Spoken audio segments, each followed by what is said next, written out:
taxes, keeping my books straight, running a profit and loss statement, it all gets so confusing. I used to spend more time trying to worry about my taxes and if I'm doing them right than I actually did working on my business. I needed a solution. That is when I found Core Financial. Core is a team of tax professionals that actually care about real relationships with their clients. From the moment I hired Core, I was able to trust that I will be fully taken care of. They run my books, keep me up to date with my finances, and make sure I'm taking full advantage of all the tax breaks I qualify for. Are you struggling to understand your finances? Do you need help making sure you don't make any mistakes? Look no further.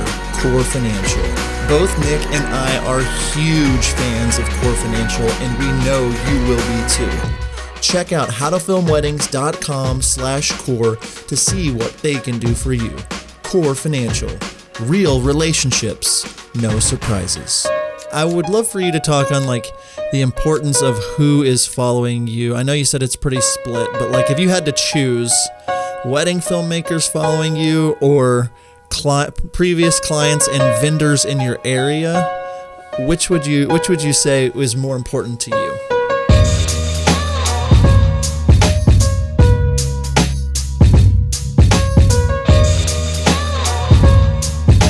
Hello and welcome to the How to Film Weddings podcast. John Bunn here, and I'm joined today by Nick Miller. Nick, what's new in your world?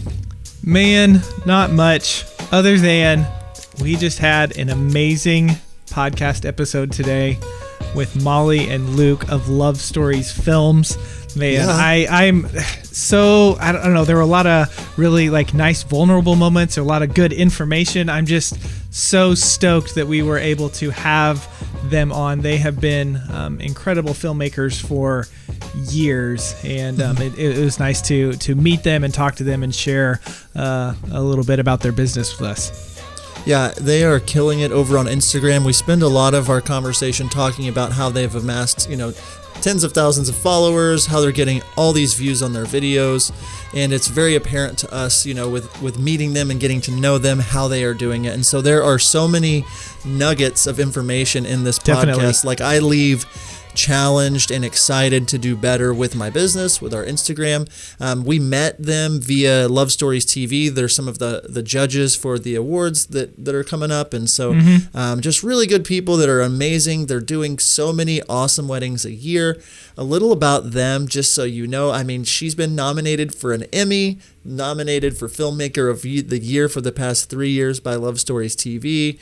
So many other awards. Best of Arizona Videographer winner for 4 years in a row. So they're killing it, Nick. They're doing incredible things. They're legit. And to be honest, I hadn't heard of them until finding out that they were going to be on the Love Stories TV.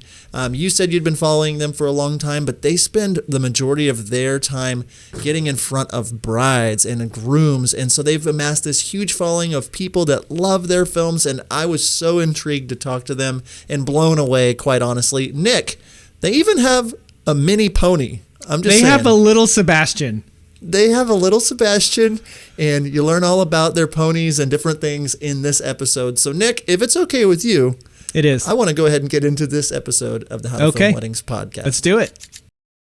All right. Well, thank you so much, Molly and Luke, for being on the podcast. Why don't you do us a favor real fast? Introduce yourself to the How to Film Weddings community. Who are you? Where are you located? All that good stuff. I'm Molly. I'm Luke. And we're Love Story Films. We're based in Arizona, and we're a husband and wife videography team. That's us. Yeah. Love it. And a little bit about, what about you guys? Tell me a little bit about how you got going, when that was, kind of the story of why you got into this crazy world of wedding filmmaking. Sure. It is a crazy world, isn't it? So I graduated from ASU in broadcast journalism.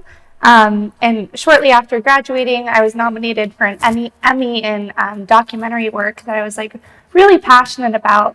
But my my major was broadcast, so I went right into Fox 10, and then I was transferred out to Iowa to become a hard news reporter out there. I was covering the Republican caucuses, and I just got burnt out. As you guys know, the news industry is just very draining, and it's just very depressing. And I felt like it was just hard to be myself, and I didn't know what like avenue I was going to take with this degree.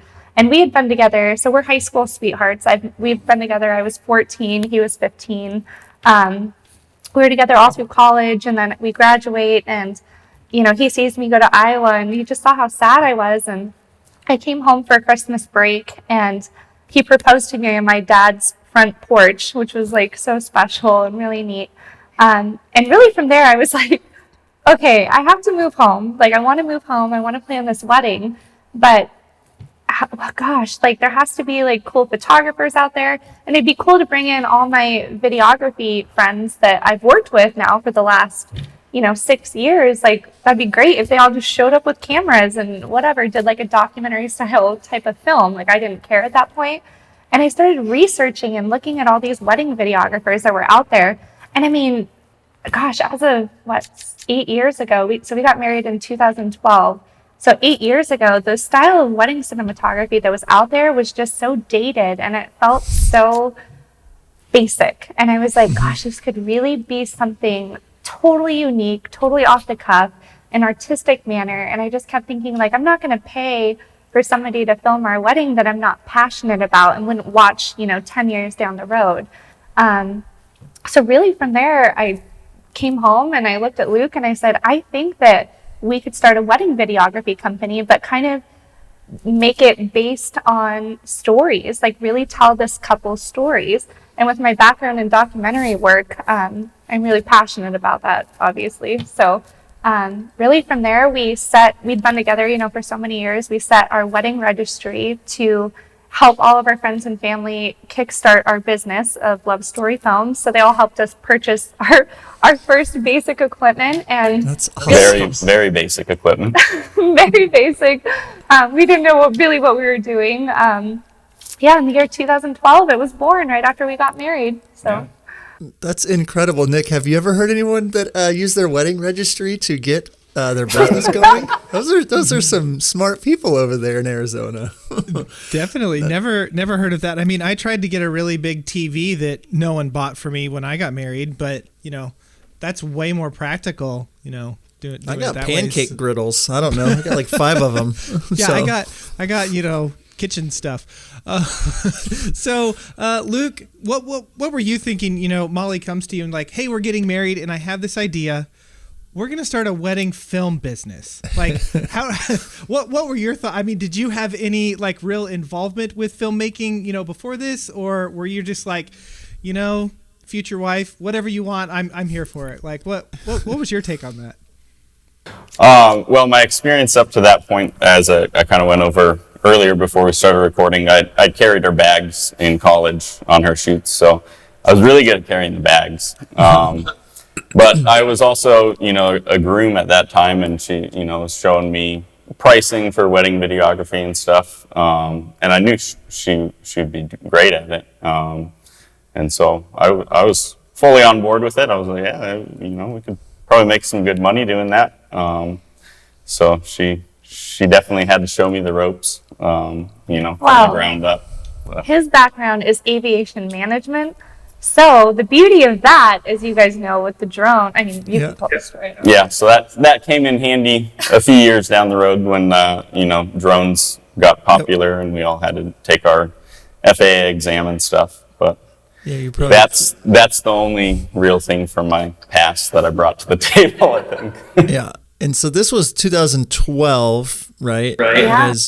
And so you get married. What happens next? How do you get going? Did you start immediately get back from your honeymoon, start working on a business, or what was the next part of the story there? That's really exactly it. We, once the hype of the wedding was over, thankfully we were 22 years old, and being 22, you have a ton of friends that are all getting married all at once. So we filmed our first few for like $1,000. We were like, hey, basically you just pay for us to show up. We'll put together this epic film. And really, it was those first 2 that we launched that it just spread like wildfire. So we got really, really fortunate in that aspect that once the ball started rolling, and there really wasn't much marketing out there. Like, we never did like The Knot or Wedding Wire or anything like that. It was all word of mouth. And at that point, I didn't obviously know any of the wedding vendors or wedding planners or photographers or anybody like that. So we would put the films up on Facebook and tag, my girlfriends or whoever we were filming at the time. And thankfully that reshare and Facebook was like a whole different platform back then. Sure.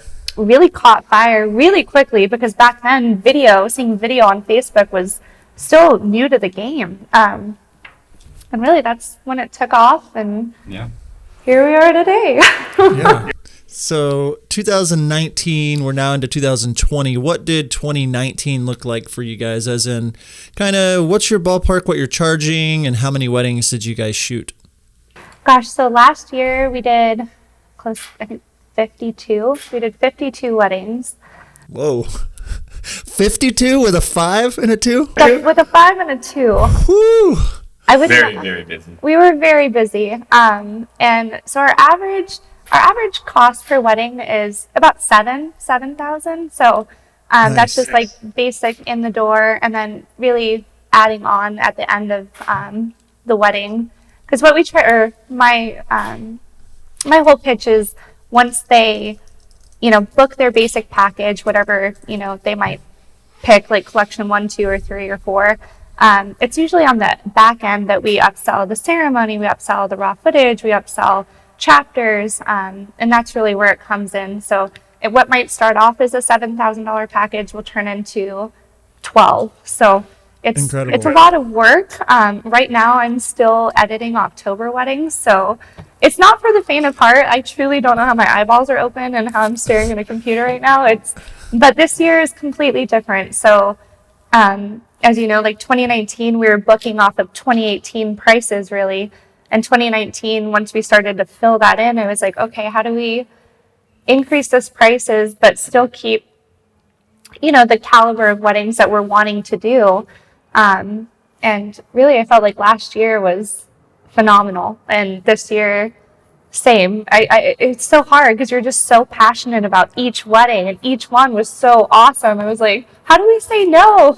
Triple weddings, and like we had a wedding in Chicago, had to take a red-eye flight back to Arizona and had a double header. So it was Chicago Friday, Arizona Saturday, and then Arizona Sunday. So it was just like bam, bam, bam, and it was like that for. It wasn't a good idea. It wasn't a good idea. It was like, it was not. It was a lot.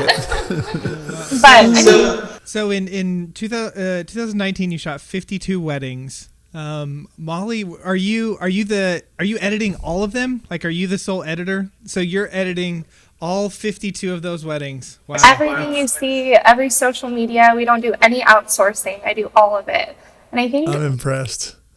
She works harder than me.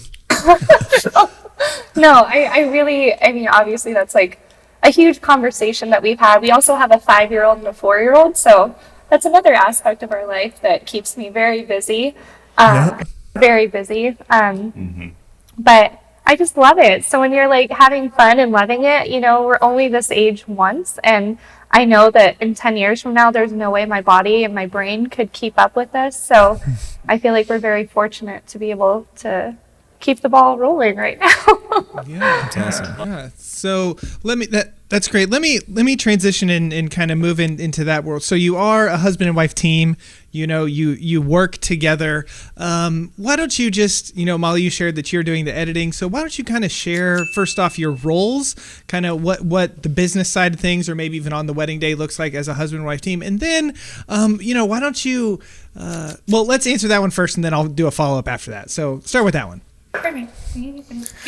Yeah, so she's definitely still a lead shooter because this was her background. But I'm there on the wedding day. I shoot the groom getting ready. She shoots the bride and bridesmaids getting ready, and then we kind of take the rest of the day together.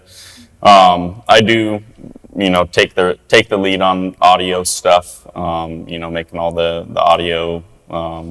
Work, whether that's plugging into the DJ or miking whoever we need to mic, and then all the drone work, and then obviously she does all of the editing, business side of it, marketing, all of that. So 99%, 1%. He does I like love more it, of the love it. technical stuff, like the audio and all that, like all the chords and all that stuff. I just really show up and shoot it and have fun, and so that takes the pressure off, I think, of me. So Molly, you're also taking care, you said like the business, like marketing, like are you also doing like the sales calls and the consultations and like the meetings with a couple? Like, so you're kind of, so Luke, you're literally like, she's 90%. I'm just like there to, look good on a wedding day. He's the pretty face. Right. Eye candy. Yep.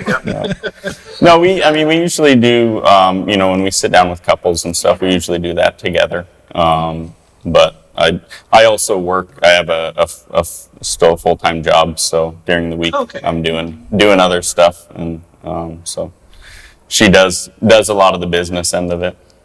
Okay, so now this leads me into, Molly, because you said that you guys have a 5-year-old and a 4-year-old and, shooting 50 plus weddings a year. And, Luke, you have another job. So why don't you talk about, maintaining your work-life balance? 'Cause, my wife and I are in a similar situation in that, we're married and we have this business together. And so, if you're not careful, like everything can be about business and then, your relationship and your family kind of takes a back seat or whatever. So why don't you share some stuff about, how you guys are maintaining all of that and keep it all together?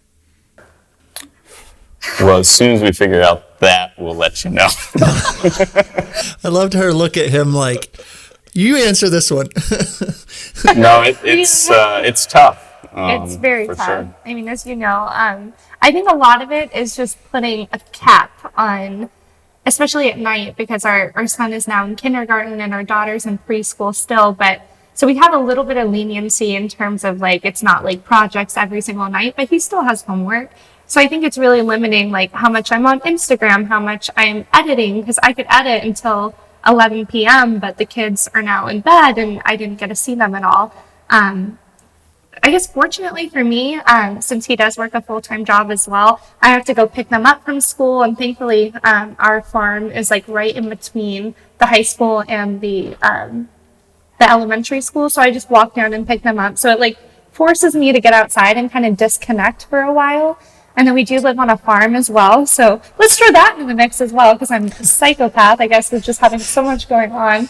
But we have like mini horses and mini pigs and goats and chickens and ducks, and we live on a couple acres in Can we Dover. come over, please? Yeah, please do. No, I think that's like a good selling feature for us, because I'm like, brides, come over to our farm and pet my mini pony, and they're like, done, like, booked. Gosh, you guys are the coolest people ever. I want to move it. I'm moving in with them, Nick. I'm done with this podcast. They have a little John, Sebastian. Molly, and Luke.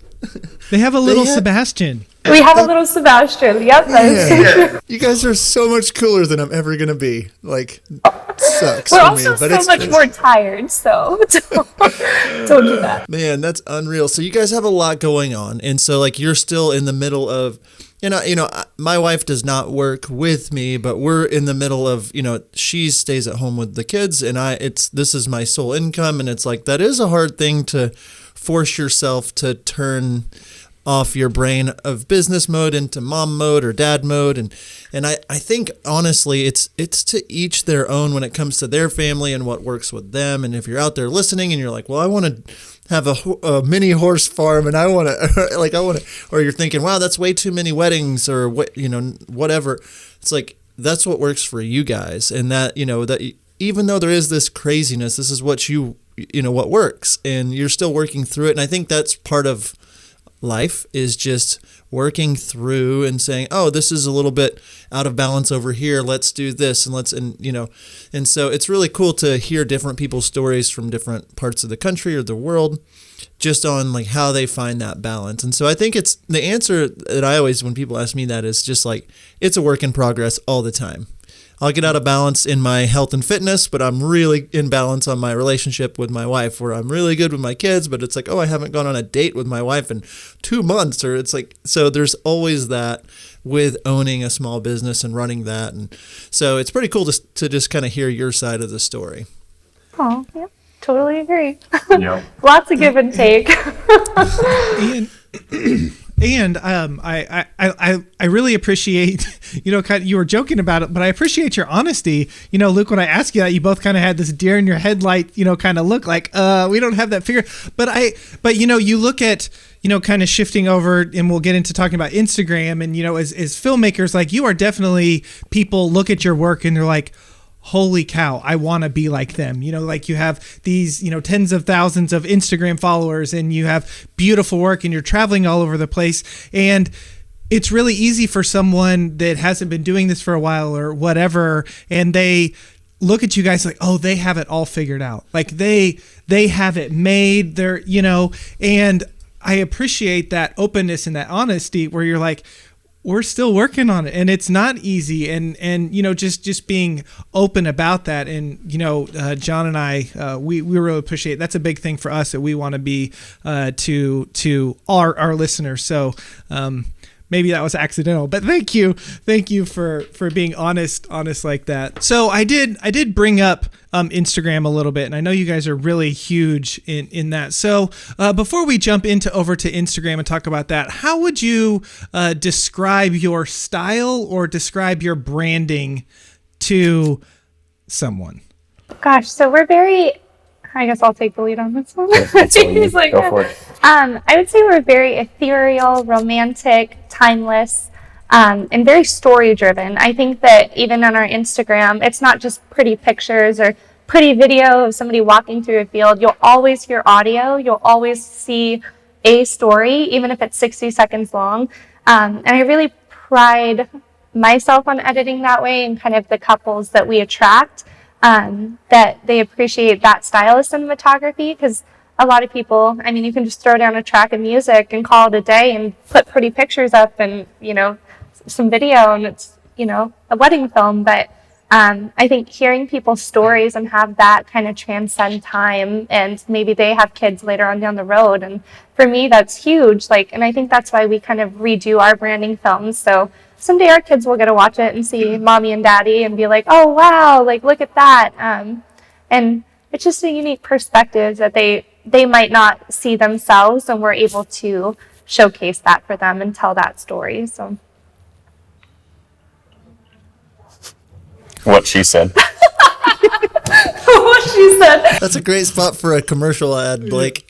Oh, I was just going to see if Nick would respond, and he just sit there. I told you to do the next thing, and I don't know. I didn't see your message. I felt like everybody's silent, and I'm like, that was a really bad answer. No, I thought that Nick froze, and I was just like, this is awesome. We're the worst podcast hosts ever. Oh, man. We suck. Our pets' heads are falling off. You guys, Sorry. That was a great answer. I really appreciated it, and I thought John was taking the lead, and yeah. Okay. Can you imagine me screwing something else up today? That's unreal.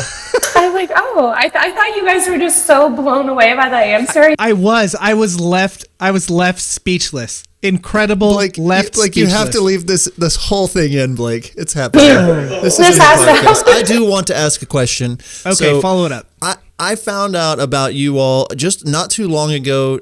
We're both judging the Love Stories TV awards, which is fun for us, and congrats on being selected as a judge.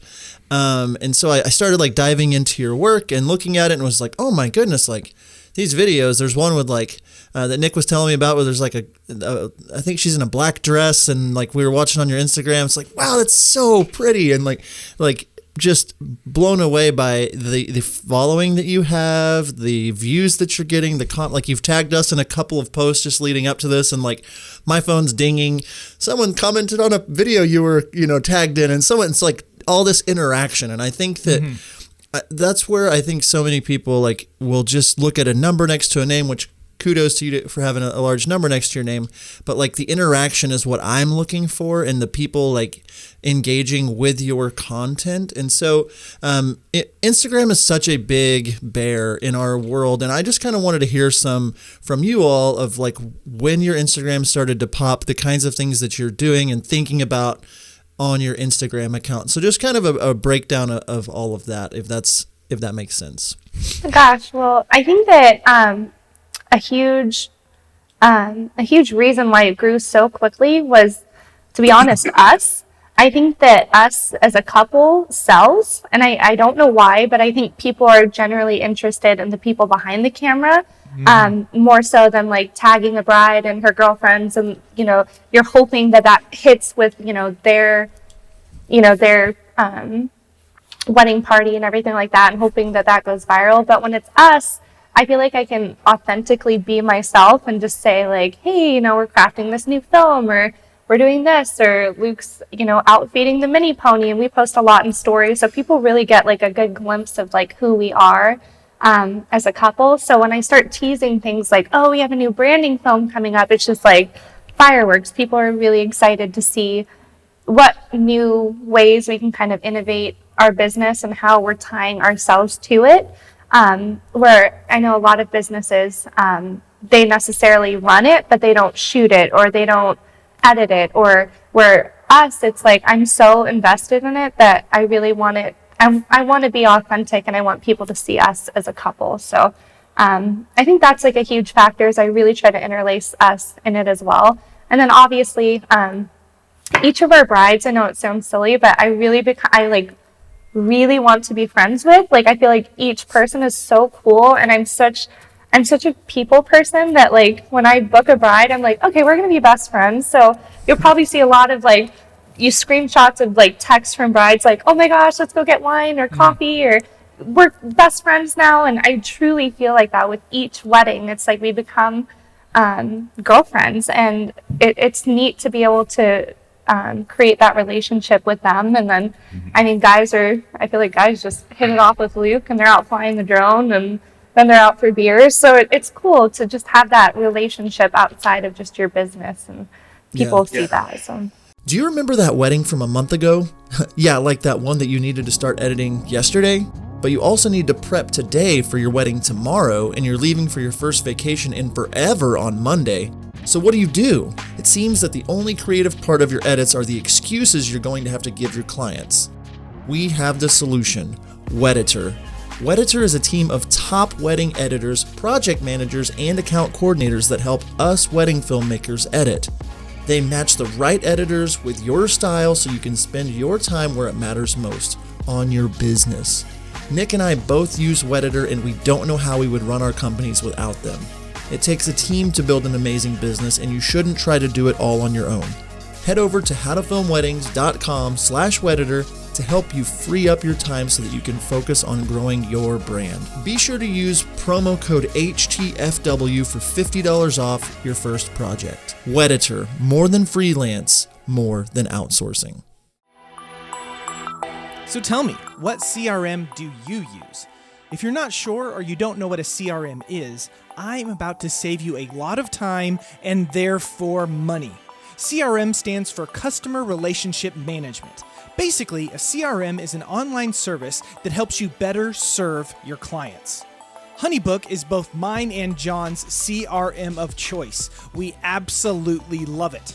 HoneyBook allows us to do all of our correspondence, contracts, and payments all in one place. One of the features that I love is the automated workflow. We all have emails that we send out to all of our clients, right? At 6 months, 3 months, 1 month, the week of. All of us do it. Automated workflows make it so that those emails can go out automatically. Since I don't have to take time to, 1, remember to send them out, and 2, to write them, I save time and make more money by working more efficiently. Are you interested in saving time on the business side of things? Go to howtofilmweddings.com/honeybook for a free 1-week trial. Also, because the Honeybooks really like me and John, we can give you $200 off of your first year, and that also comes with a 60-day money-back guarantee. So what are you waiting for? Go to howtofilmweddings.com/honeybook to start saving lots of time in your business. Oh yeah, legally I have to tell you that John and I are affiliates of HoneyBook. Yeah, and watching just how interactive you are with your Instagram. When do you find time to do Instagram? Oh, very good. Very good question. I feel like, so I wake up like in the morning at 6 and make a pot of coffee. And usually I'm working on a wedding, that week. And I'm thinking like, okay, what can I use out of their whole entire day to really showcase a story that's, 60 seconds or less, because that's all we have on Instagram. And usually there's always some snippet of something. So that week I already put together the storyboard of like, this is the clip I'm going to use for Instagram, and then this is obviously their whole highlight film. And then I'm really like just kind of curating that Instagram clip, editing it throughout the week, and then usually on Thursdays I try and post that and launch it.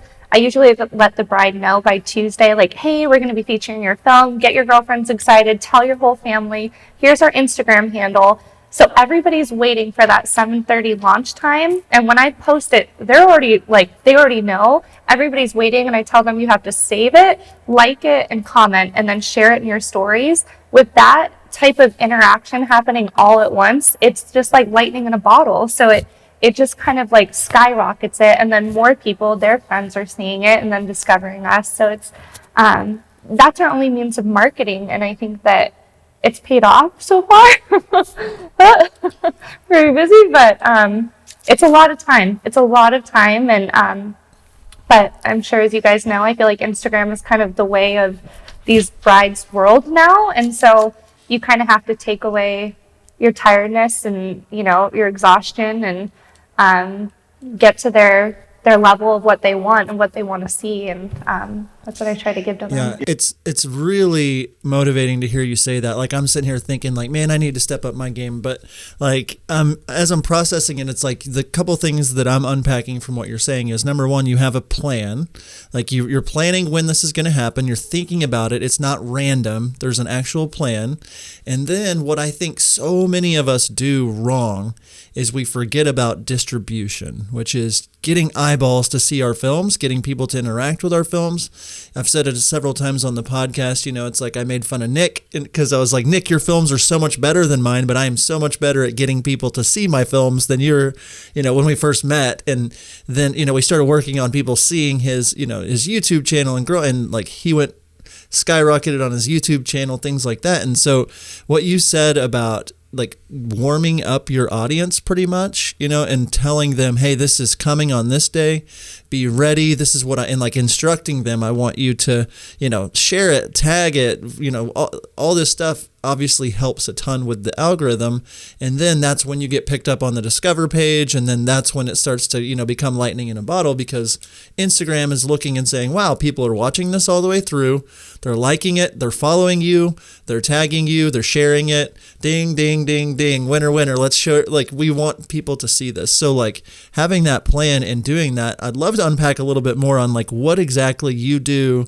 So you're a couple days before, like, so yesterday was Thursday as we're recording this. So like earlier this week, what are you doing? How are you communicating with the bride? And what is your, like, what's the practical, like, what are you actually doing? Perfect. So kind of like this week, I'll just kind of go through like a week of what I posted. Like on Tuesday, I posted a brand new film that I just turned out. I already delivered it to the couple. I put together their film. And the film premise was, so anyways, at the end of the day, or when the toast happened, this dad gave this like incredible tear-jerking, I mean, everybody was sobbing, tear-jerking toast to the bride and groom.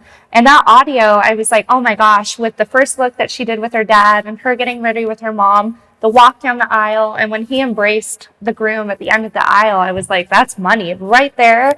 That, I mean, I lost my dad 5 years ago, so to me, this type of organic emotion, it's beautiful footage, but that type of raw organic emotion that you just feel on every ounce of your emotional level, I knew that would be lightning in a bottle. And so I edited it, sent it to her on Monday, and I said, hey, this is what I edited for you. I know it's not like the beautiful vows that you both read to each other, but this is what I picked up from your day. And their whole family just lost it. They thought it was the most, they wanted that just as the film. And I'm like, no, it's more than that. So I had their blessing to share, and I always get the couple's permission before I post. I never just post things without anybody approving it first. So I said, okay, like I post on Tuesdays at 7:30. Are you guys ready? And I said, this is X, Y, and Z of what we do. This is how you save it. And I kind of put together like a tutorial. I circle where you save it. I circle how you share it. I say, like, if there's bridesmaids or if your dad has an Instagram, let me know, I'll tag him. And then really I cross market. I let the planner know, I let the photographer know, the florist, the venue, anybody that was involved on that day, which I have all their emails. I blast them with an email and say, hey, I'm debuting the film tonight at 7:30 on Instagram, so get excited. The bride is like over the moon about this, and so they're already all waiting too. And really, once you pop it on, it's just like bam, bam, bam, bam, bam. And yeah, that's like an average day, So I guess. Yeah. And how long have you been doing that? Like how many, like when did you start doing that? Like how long have you been putting in that work? I would say that was like spring of last year. So spring 2019, I really started to like connect the dots that a majority of our inquiries were coming from Instagram. And wedding planners and just kind of vendor referrals. We don't do any other type of marketing. We do share on Facebook, but I'm sure as you guys know, Facebook is really hard when you're uploading and embedding these films into Facebook. It's really hard to get that organic traction, even with shares. To have somebody who's scrolling sit and watch a full frame film is just nearly impossible. Where Instagram, it's like whatever that cover photo is, it's that sucks them in first. Pow, you already got their attention. And then that audio that kicks with a beautiful opening shot, like done. And it's easier to get somebody to watch a 30 to 60 second film than a 10-minute film. So for me, I really was like, okay, I'm just going to invest my time into the Instagram marketing and hit this hard and see what happens. And thankfully it's really paid off. And now we're traveling to like the Philippines, Spain, Italy, Paris. Like these people just find you via Instagram, and then you have the credentials really to back it up because they just swipe down, keep watching. They see the reviews that we already have up on our little highlight on our Instagram, so they can kind of see that we're not fake people, fake humans. So I'm clapping at you guys. That's incredible. So there are a couple of things that, as you've been talking about your Instagram strategy, that I think really stand out to me. One, you said that all of your films, you're making them a story. Like, so you're like all of them, like everything that's on Instagram, it's having some sort of dialogue. And because, pretty images can only get you so far. And yes, if you have a beautiful something, like that might stop their work, but as people watch it, then they might turn their volume on and then they hear something, so that kind of sucks them in even more. So I think that is a great strategy, and you understood that early on, that if I want to get eyeballs on my work, I need pretty imagery isn't enough, right? The other thing, and I had never heard this strategy before, is you're asking them to save it, which is the little flag, the little flag. Can you talk about where you found that? And like, do you think that that's actually helping? Or, I mean, obviously it is. So I'm just wondering about that. Gosh, so, I think I was reading a blog post, or, I honestly have no idea where I found it, and I could be making it completely up. That could happen as well. But what I found was the more saves that a film had, the more views it had, and the more likely somebody was supposed to go back and watch it again. So that, again, increases your view count. So even if a bridesmaid who honestly didn't give a about their film but saved it because her girlfriend was like, save my film, and she did it, she might go back and be like, oh, what was this? Click it open, there's another couple views. Like, it just is an organic way for somebody to automatically click it open and start to watch. And some of like our highest viewed film, or most saved films, are also our highest viewed. So we'll have like 260 saves on a film, and that'll also be in the 10,000s of views. So it's like, it's definitely a correlation that I saw happening, and I was like, hey, if that's what's making it work, we'll just keep that train rolling. So yeah. Go ahead, Nick. Okay, I'm gonna go. I think that's incredible that you're that. I guess what I'm saying is oftentimes we're not like paying attention to trends like that. You're like, instead of looking at the saved, thing, oh, there's this correlation, high saves equals high views, you might look like, okay, well, the bride was wearing this type of dress, or it was shot at this type of venue. And so like you start thinking, okay, I need to shoot this way or these things, but instead you just notice that, oh, the saves equals more views. How about that? And I have a feeling, and I want to talk about this. Do you know, in your Instagram following, rough percentage, where you have, normal everyday people, brides, couples, that kind of stuff, versus, wedding vendors? Do you kind of know like your percentages? I would say it's pretty split. It's pretty equal. We get a lot of, because we've been filming for 8 years now. So really the brides that we've already filmed still follow us, still interact. Just as of yesterday, I had a bride that we shot 5 years ago be like, oh my gosh, I'm so excited for your new branding film. I can't wait to see this podcast. So it's cool to see that they're still interested. And it's hard because, again, I'm going to kind of bring it back to what we're doing today. You're always inventing yourself. And if you fall stagnant, especially on Instagram, they're bored. And you don't want to keep something just mundane and boring. You really want to showcase what you're up to, who you are, how you're innovating yourself to basically serve your clients in 2020, 2021 and on. So that's kind of why we do this thing every couple years. But yeah, I would say, going back to the question, it's pretty split, and I'm not sure, but we get a ton of especially planners, other videographers, like when Love Stories TV announced who the judges were, we had an influx of new videographers, just follow. I think that day we had 120 new videographers follow. And I was like, whoa, I don't even know half these people, or, so then you're going through and you're like, have I been living under a rock? How do I not know where these people are from? And so it's neat to see kind of the different ways, the Love Story TV thing that got us a ton of traction with other videographers, not necessarily brides, because that's not their following. Love Stories TV really has that following, in my opinion, of videographers, pushing their work towards them, and then they share it, and, it's a huge accolade, and then the bride gets excited and all that stuff. So seeing that type of correlation between them was really exciting. And it's really neat to just, have that acceptance from your peers, especially when you're, behind a computer all day. You're like, oh, you like our stuff? Woo! I'm doing something right, especially when it's technical and it's your passion. So that's awesome. I was going to point out, and I said this to Nick beforehand, just looking through your Instagram feed, you can tell that the people that are following you, are very interested in the two of you as well as your work and want to champion you. And you've built this tribe of people, that you can tell as soon as you post a film, boom, it starts going again and again. And I think so many wedding videographers, especially, really want other wedding filmmakers to follow them. And I would love for you to talk on the importance of who is following you. I know you said it's pretty split, but if you had to choose wedding filmmakers following you or previous clients and vendors in your area, which would you say is more important to you?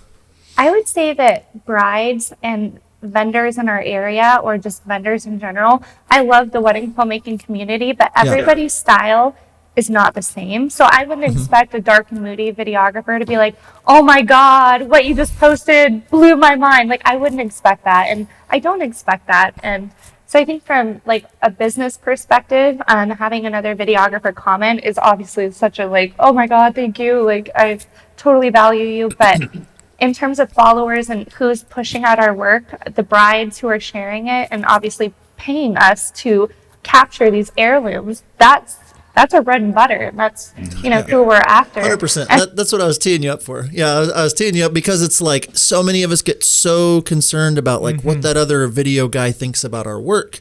And it's, being in this education industry, we've had our podcast for almost 100 episodes now. And I've just been around interacting with other filmmakers. And the more and more that I interact with filmmakers that are paying attention to only filmmakers, the more I'm realizing that they're doing a lot of the things wrong when it comes to growing their actual business.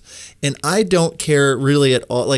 I've said this a bunch on the podcast, but it's I don't care if another filmmaker likes my film. It's great. I'm happy, but they're not paying me $10,000 to shoot their wedding. This bride over here is doing it. And so that's really intriguing. And so hopefully if you're out there listening, you're not thinking, okay, how can I just get John and Nick to watch my films and like them, or Molly and Luke? But what? I said, just blow us up. That's okay. Yeah. But it's like, definitely, you want, it's great if you're looking at the films, but like, the people that you want watching your films are brides, grooms, their families, people that will watch it and love it and share it and think you're the best filmmaker in the world, because it's really hard to compete against all the other filmmakers. But if you're doing something that's unique in you, that's what's going to stand out. And if you get mini horses. Absolutely. And mini ponies. Yeah, there we go. We know the time suck that is searching for the perfect song for your wedding film. MusicBed has spent years collaborating with artists, bands, and composers to make it easier than ever for anyone to find the right song for their video. With amazing artists like Chapters, Tony Anderson, and The Light, The Heat, MusicBed is the best place for wedding videographers to get licensed music. Their subscription service was a life changer for me, especially since all of their subscription music is pre-cleared for every social media platform: Facebook, Instagram, Love Stories TV, and my personal favorite, YouTube, all pre-cleared. And if you are interested in a free month of a MusicBed wedding subscription, head over to howtofilmweddings.com/musicbed. When you sign up, use the promo code HTFW and you will get your first month for free. Okay, we're getting ready to shift over into our question of the day here in a second, but Luke, you've been kind of quiet. Do you have anything that you just want to add, or are you good? No, this is pretty typical. I don't do much talking. She's the ex-news reporter, so. Just like, I like it. That's good. Definitely with the Instagram, that is all over here. I do nothing with Instagram. Sounds like you know your roles and you're comfortable with them. Yep. yeah. Yeah. Okay. So now we're going to jump over into our question of the day, presented by Wedditor. Wedditor, more than freelance, more than outsourcing. And so kind of two parts to this one. One, and you've touched a little bit on this, but you guys are really great at attracting your ideal clients. You've mentioned that, and just looking through on your Instagram feed and the look of your clients and their weddings and stuff, it's all definitely in the same realm, same world kind of stuff. So how have you gone about that over the years, in attracting those? And then the follow-up to that is going to be, if someone would like in 2020 to really hone in on their ideal client, what advice would you have for them trying to find their niche, to get the clients that they want? I'm like, ooh, do you want to take this? No, that's He's like, go ahead. Oh my gosh. Well, I think first, before we even really get into the ideal client side of it, is you have to know who you are. And I think that it takes a very, very, very long time. Obviously we're doing a rebrand, so I'm like, oh, let's go this way. And it's really hard. I won't tell a beginner videographer that you won't know who you are for a very long time. We used to shoot dark and moody, then we were bright and airy, and then we were way bright and airy, and I was just like, so many ideas and so many different, styles that I love, and, who am I? And I think it's when you take a step back and just look at who you are and what you're passionate about, that's going to resonate with the same type of person. So whether that be, our style of filmmaking, maybe the imagery that I'm putting up, the color grade that I'm doing, or just us as people, again, with the mini ponies, if that resonates with them, then they're probably our type of people. So, or if they, are interested in kids, they'll see our kids, make a cameo here and there on our Instagram. So there's lots of different ways that we kind of attract that ideal audience. I wouldn't say there's just one way that we find them or they find us. And then another, going kind of tangent to that, is find your tribe. Like the ladies that I have here today who have set this beautiful backdrop up, and the photographer. We're all very tight-knit, and it's a very tight-knit community. So if there's ever a time that I feel run down or tired, I always have them to call. And it never has to be another videographer. You don't need to reach out and be we need to be best friends. You need to tell me your secrets. It's not like that at all. It's just when you're emotionally drained and you need to go out for a glass of wine, find that community that you can do so with. And from there, they kind of just refer you because they know your heart and they know you as a person. And again, they kind of refer those like-minded people to where the work is basically done for you. They know you're a good person and who you're like and what you're after, and the rest just kind of falls into place, really. Yeah. It's good.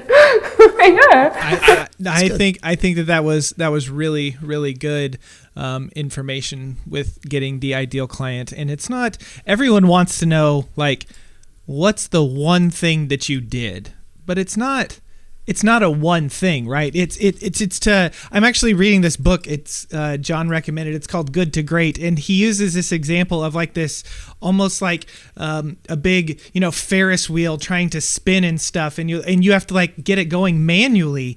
And, it takes you 100 times to get it spinning and really going. And then someone's like, well, how did you get going? And you're like, which turn matter, like this idea of you can't pick it out. It's kind of, you have collectively for 8 years, you have shown yourself, you have rebranded yourself, you have put yourself out there, you've shown your kids, you've shown your little Sebastian, you've shown all this stuff so that you are drawing, the people that you want, to get a hold of you. And if you are, I think that's the biggest thing that John and I believe when it comes to branding and attracting your real clients, that you touched on, Molly. If you're yourself and you let yourself shine and you let yourself be known and present, you're going to attract the people that you want to attract. There's going to be one or two that's totally not, that's going to slip through that, you can't help that. It happens. But everything that you should do is going to be, an attracting or a repelling to get the kind of clients that you want. So, That's good, Nick. Okay, I agree. Okay. I was going to say, like, just, initially finding about who you were through Love Stories TV, following along the last few weeks. I want to say that I have been following them for like 5 years. So really? Okay. Well, I'm sorry. Yeah. I don't follow very many people. It takes a lot for me to get to do a follow. So, Nick will just follow anybody. No, I'm just kidding. But watching, I feel like as I'm looking at your stories, I'm like, man, I can't wait for this video that she's about to put out. Like, I don't even know what it means. I don't understand yet. I'm just a new follower, but I'm excited to watch it. I don't know why is she writing poetry at me or what? But it's like, oh, I get it. But like just knowing you just a little bit that I do, I already feel like, oh, wow, they would be really cool to like be around and hang around. And like, they seem like my kind of people. And I think that goes across through your Instagram page and through, so people feel like they know you. And if you're not willing to be vulnerable and show people who you are, I'm sure that's scary from time to time, just like being out there. So my question before moving on too far is just like, what types of things, are you like moments, I guess, so do you have out there that like you felt scared to post about, or like at the beginning were you just wide open with things, or like was there a transition into those kinds of things being out on the internet? Well, I think for me, I come from I lost my dad, as I mentioned before, 5 years ago, and I was terrified. I still could cry right now.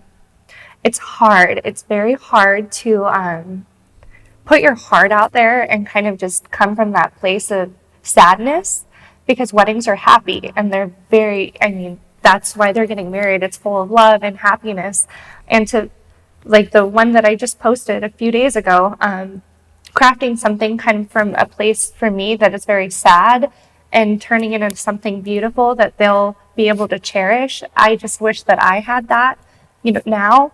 And I don't of my wedding, and I don't really have anything like that of my dad. So to be able to come from that place of hurt and turn it into something beautiful and put it on the internet and just hope that people don't mock you or think you're stupid, or, because it's to me, that's the most personal place that I come from, is when I'm very, I just went through a lot with it. And so I think that definitely is like the hardest part for me, is like putting these personal stories when I'm typing out a post, like, I lost my dad 5 years ago to cancer, and this moment to me was just, the most precious thing that I'd ever seen. And putting that out there, you're just like, oh wow, I hope that people aren't just like, okay, we're tired of the sob story, put out the beautiful stuff, like where's the drone shot, where's this?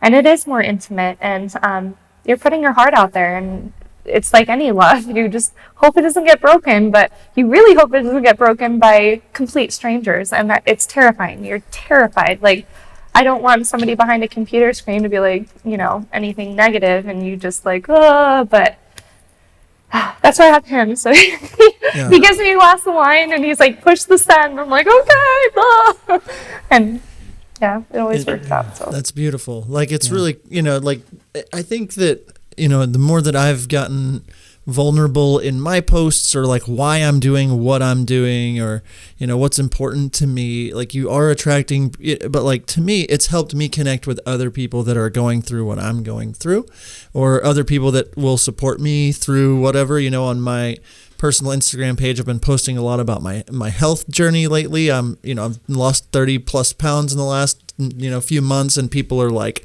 cheering me on, and it's just something to connect. Like, it makes you feel connected to me and me to you, and I'm like, hey, I'm doing this, and so many people, it's crazy, are literally messaging me like pictures of their toes on the scale saying, I'm down 8 pounds, and I'm down, and it's like, wow, this is so cool. Like, if you're, I'm not posting about my health to like, flex but it's like part of who I am in my journey and what I'm going through, and it flows through with my filmmaking, and like, my pants don't hurt to sit right now, and I don't have a, like, side fat anymore. It's like, wow, this is great, and those are the things that I feel like if you're just kind of paying attention to those little bits of your story, and you can infuse those naturally into your brand, that is what's going to connect you with so many people. And like, that is the real thing about, these Instagram or TikTok or Facebook or whatever's new in 10 years, or whatever it is. But if you continue, people are always going to be attracted to people and real stories. And like, I feel,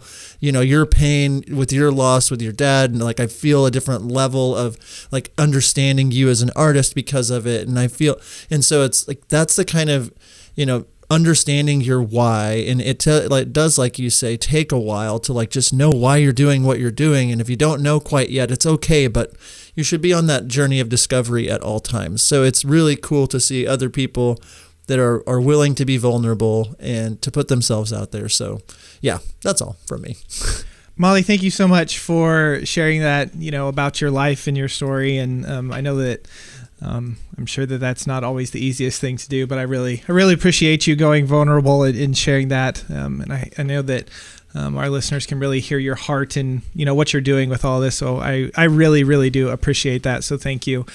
As we're closing up on time, we're wrapping up here. Why don't you share just where people can find you guys, where they can follow you, where they can, see your beautiful work? Yeah. So Instagram, it's just at Love Story Films. And again, that's like where we're most active. So you'll be able to touch base with me at any time. We also have our Vimeo, which is just vimeo.com/Love Story Films. So you can see all of our full-length films and all that beautiful work on there. And then our website is www.yourlovestoryfilms.com. I would give my cell phone number, but probably not needed. Your cell number. Do you want my social security? Put Luke's cell number. He's like, on there. yeah, I'm going to give you his. Well, we really appreciate you guys taking the time. I know you got a lot of stuff going on with your rebranding film and stuff today, which I'm sure people will be excited to see when you release that. So thank you guys so much for coming on the podcast, and we wish you nothing but the best. Thank you so much. Great talking with you. Thank you, guys.